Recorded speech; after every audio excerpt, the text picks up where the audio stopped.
Good. So we have three speakers today that want to come up and share a little bit about their story and their perspectives. The first one of them is Thomas Berry. He worked the past 2 years for Alberta Health Services as a nurse, and prior to that, he volunteered as a firefighter in Beaver Lodge on and off for about 10 years. He has also done some work as industrial medical professional and rescue. So help me welcome Thomas Berry. He's going to share his perspective.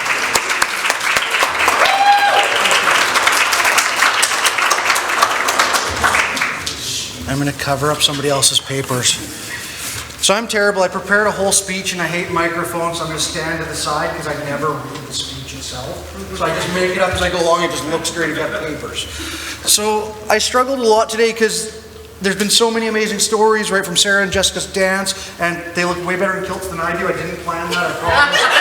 Right? And then we have a video produced by Alex, which is absolutely amazing. I have a religious studies background from my first university degree, and it's so nice to see such positive works revolving around other cultures that help us to expand our own horizons. But that kind of brings me to one of the challenges. I was asked to speak today from a perspective of a first responder, and to be honest, I don't care who you love. I don't care what gender you call yourself as a first responder. What I care about at the end of the day is your airway open? Can you breathe? Is your heart beating? This is what's important.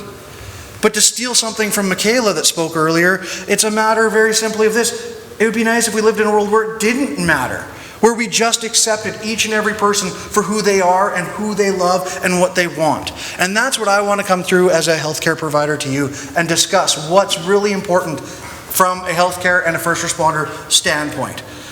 Now, to steal a quote from Ellen DeGeneres, because I don't know if anybody else likes her or even know who she is, but we're just going to go with that anyways. It's, beauty is about being comfortable in your own skin. It's about knowing and accepting who you are. Easier said than done sometimes. But what does make it easier is if those of us that are surrounding you can support you and encourage you and help you become who you want to be. Again, easier said than done. Give you one of my stories. I've done lots of medical coverage. I work at conventions and things like that, providing first aid coverage. And it's always been an interesting challenge because I'm one of these people that I'll stick my foot right in my mouth and I have no problem saying something even if I'm completely wrong. I had a person that complained of abdominal pain. How many people here have ever had abdominal pain before? You guys can all relate to that? Perfect. All right, so have abdominal pain. This young gentleman was standing there, sitting down on a chair complaining of abdominal pain, and I'm the medic that comes up and says, well, what's your problem? Well, my stomach's really bothering me, really hurting me. Can't see anything physically wrong. I push on their stomach just like every other time I do that. Nope, nice and soft and tender, perfect, the way I like it. Check the bowel sounds, yep, you're still farting inside your stomach, that's perfect. Right, everything's working, but I don't know what's wrong. So my next step is to ask lots of questions. And believe it or not, from a first responder standpoint, questions are our favorite thing to ask, and everybody gets super annoyed at them. What is one of the few questions everybody gets asked when they get asked questions? You guys know what one of them is? What's your gender? Right? We ask it all the time, and I ask that question. The first comment they said is, you mean my assigned gender? And I looked at them and I had no idea what to say. I'm like, no, your gender. What do you mean what your assigned gender is? I didn't know. So I said, well, what were you born as? Were you born as a male or a female? And they said, you mean the gender I was assigned at birth? What? What do you mean? And I actually wound up going to them and said, okay, what genitals do you have right now? And they looked at me and they were really offended, but they said, well, I'm a male, but I have female genitalia. I'm like, perfect. So you have female genitalia, you're a male. I'll keep referring to you as a male. I'm fine with that. That doesn't affect me at all. But having female genitalia does affect things. So I go through and I asked, when was your last menstrual cycle? And he told me, well, it was about 3 months ago. Okay, well, that's not normal for somebody with that kind of genitalia. So I wound up asking them and said, are you sexually active? And wound up to finding out, shorten the story for you a little bit, that his partner, she was a transgendered male as well. So had male genitalia and they were sexually active with each other. But they weren't protecting themselves because they assumed that they couldn't get pregnant that way. And from a healthcare standpoint, that was remarkably difficult for me to say, now I'm dealing with a potential pregnancy issue for a male. All right, and there's lots of fun comedy movies and challenges that way to deal with it. But when you're sitting there in that moment having that discussion, it's super, super hard. And I didn't know what to say. I didn't know what to do. And believe it or not, there are no easy answers in healthcare. So I'm going to steal a quote from another gentleman named Jason Collins. Does anybody know who that is? Anybody here a basketball fan? He spent 13 years as a professional basketball player, and he was the first openly gay professional athlete. So he was remarkably courageous in my mind, but he's the one that wound up saying, openness may not completely disarm prejudice, but it's a good place to start. And so I was just straight up and honest with people, and I say, I don't know what it's like. And one of my really good friends, Lewis, who's not here today, is also a transgendered, and I went up to him and I said, help me. Help me to understand what I'm supposed to say. And I've grown so much from that point where it's helped me to understand how to reflect upon somebody and say, who are you? What does it mean for you to be who you are? And that's remarkably difficult as a first responder because we're so caught up in the science and the biology and what it means and how to help somebody do these certain steps in these certain ways. But at the end of the day, who you are is more than just biology.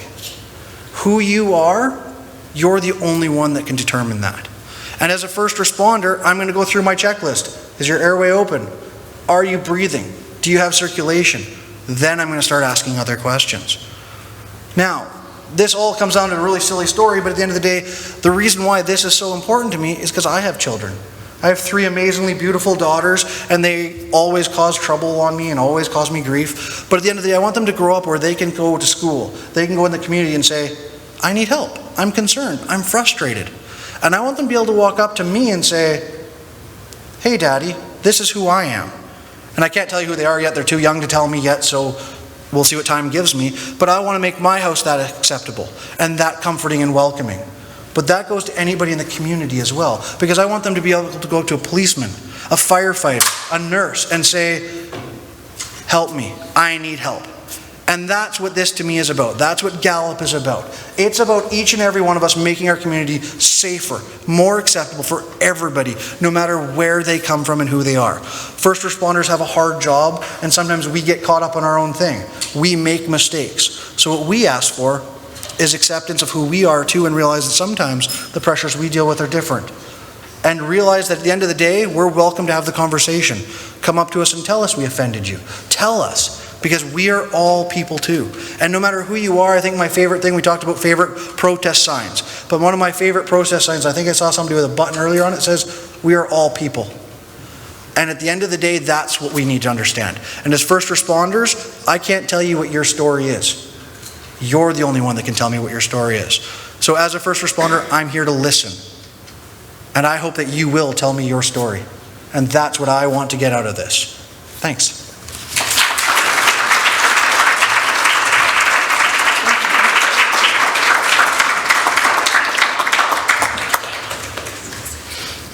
Thank you very much, Thomas.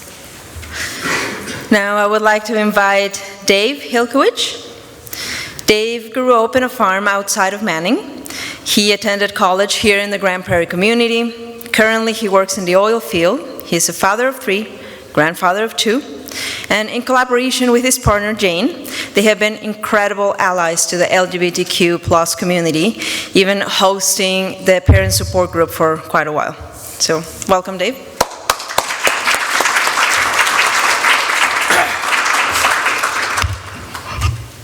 I don't have papers. I shoot from the hip because that's who I am and who I've always been. I grew up in the Peace. I grew up around rough people, rednecks, the whole bit. But when I went to college here, oh, whole new world, right? This is back in the early 80s, and one of my good friends in college was a young gay man. And I had people say, well, you're not gay, why are you friends? I said, because he's my friend, he's a nice guy. And on a joking side of it, he's no competition for who I'm interested in. Right? Your best wingman for a guy is a gay friend. Sorry, but it's true. So, you know, carry on years later, I meet my beautiful wife, and we go on and we decide it's time to start a family. Well, luck was not with us, unfortunately, and we went through some miscarriages before we had our 2 beautiful children. Our oldest is brought to us from another mother, and just the other day, Jane read a post and it was talking about how the babies who come after miscarriages and successfully make it are called rainbow babies. And for us, it's a nice little internal joke because our 2 babies that came after are both rainbow babies. You know, and it was a learning curve for us, right? The first one to expose us as parents was our son, Matt. At that time, he was our daughter, Sydney. But he was miserable, and he didn't know what to do, didn't know how to express himself, and we had many a fight, and he was a very sullen kid. Finally, the fight came to a head, and he told us who he was, and instantly my wife does a ton of research, and we're freaked out, but we stepped back and through the process and learned what we needed to learn to help him. And now he's this wonderful 6'4" behemoth of a barista who works at the South 40 Starbucks, and he's happy. And he just got back from a conference in Ottawa for leadership in the gay community, and it's great. And my daughter Michaela has stepped it up this year, and she's always been frustrated with things in the community that she needs to change. And we said, well, go for it. So she stepped up, and now she's acting as the secretary with GALAP. We couldn't be prouder of the actions they've taken. So for us, when we hear about the security and protection that's needed, it really hits home, because so many people say, oh, as long as my child has got 10 fingers and 10 toes and is healthy, I'm good. But when they come and they shatter your vision of who you thought they were going and where they're going, you have to suck it up, and it's tough, and you have to be able to give them that safe space. Because through our kids being in the rainbow community, we have seen so many kids on the street. We've had kids flop on our couches downstairs because it's 3 in the morning and they can't go home. Some of them because they deal with the pressures by going out and getting a little too sauced up. Luckily, through our friend, through being friends with our kids, they've been able to phone us.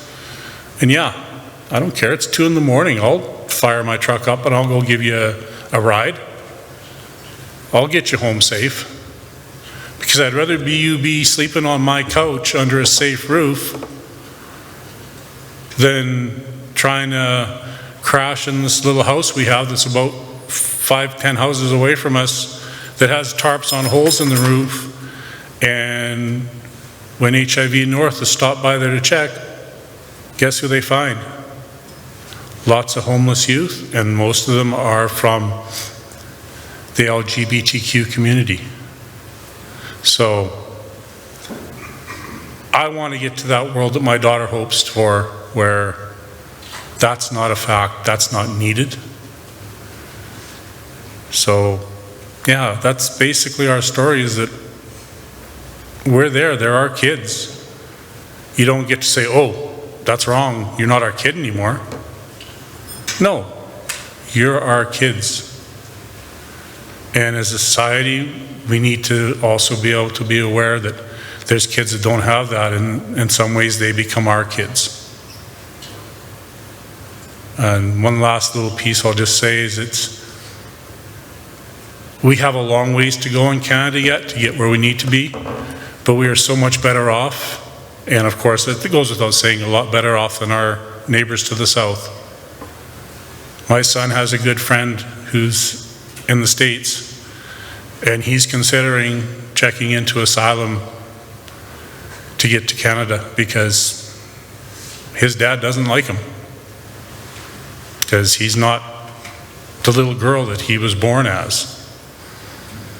And it's sad and it's horrible. that a young person would have to consider for filing for asylum to leave the country where you were born, and your family that is left there, even his aunt that does accept him, and come to a whole new country just to be able to be who he is. He is a boy. Doesn't matter what he was born with. And when we had to tell about our son Matt to the rest of the family, we were very surprised. We had the one person who Michaela mentioned that, needed to learn a bit and come around. But we also had 6'4" biker brothers of my wife's whose attitude was, oh, is he happy? Are they good? And that was it. And my one sister came up with this best explanation. If you ever have anyone ask you and they say, well, how can someone be transgender? Here's the easiest starting point. My son, Matt's brain developed male. But unfortunately, through some chemical process, his body developed female genitalia. So the brain develops one way, the body develops another. And so he's no different than anybody else. He is just how he was born, and that's who he is, and that's who we love. So thank you for listening to my little rant, and I hope you guys have a good evening.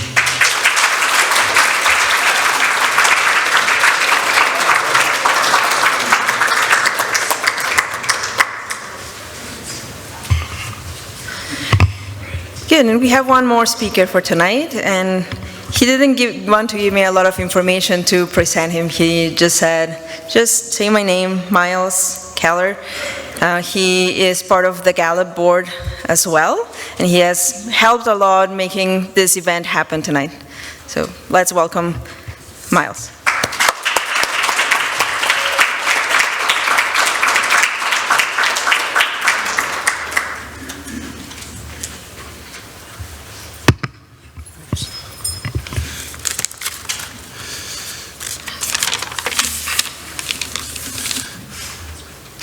Well, he's good moral support, that's okay.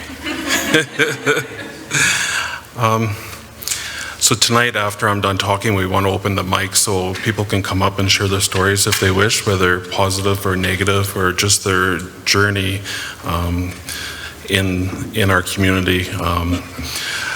And to kick that off, I kind of wanted to share my journey, as a youth, growing up as a teenager, young adult, and even to where I am now.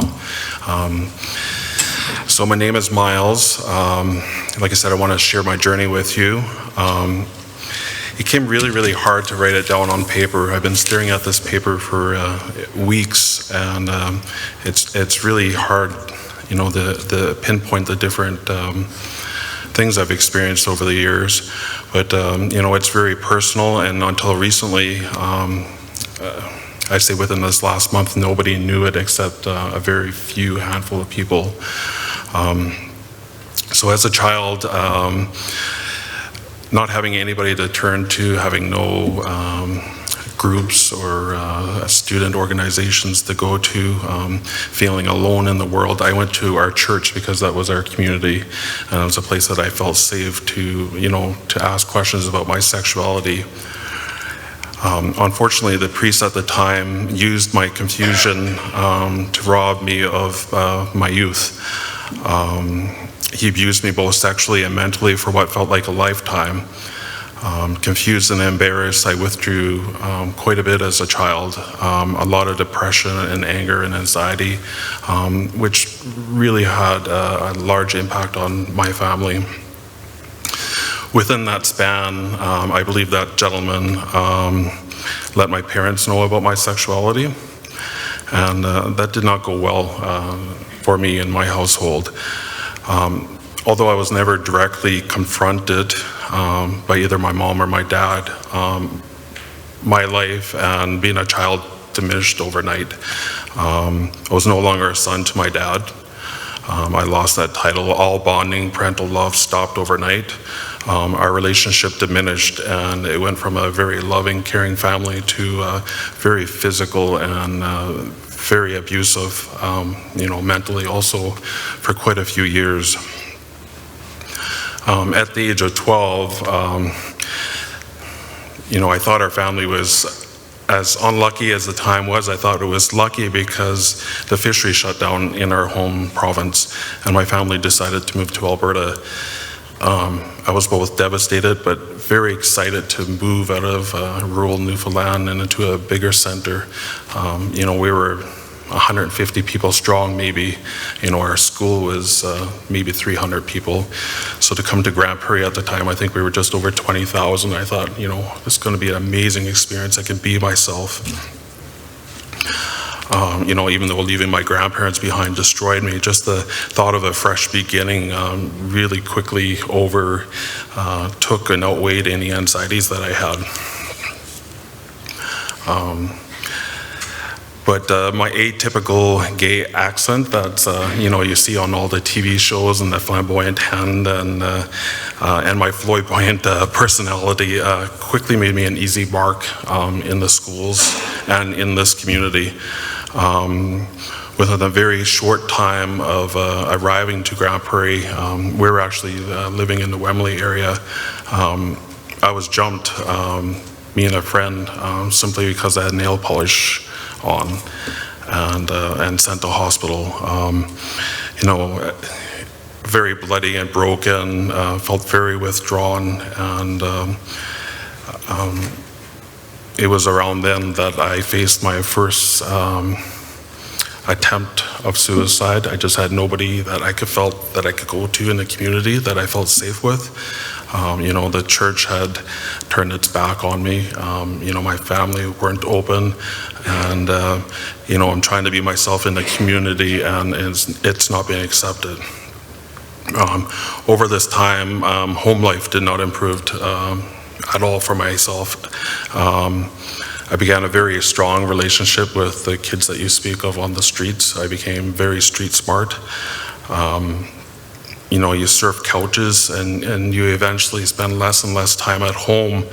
And that was at the age of 13 that, looking back now, I can, that was the time that I truly became homeless.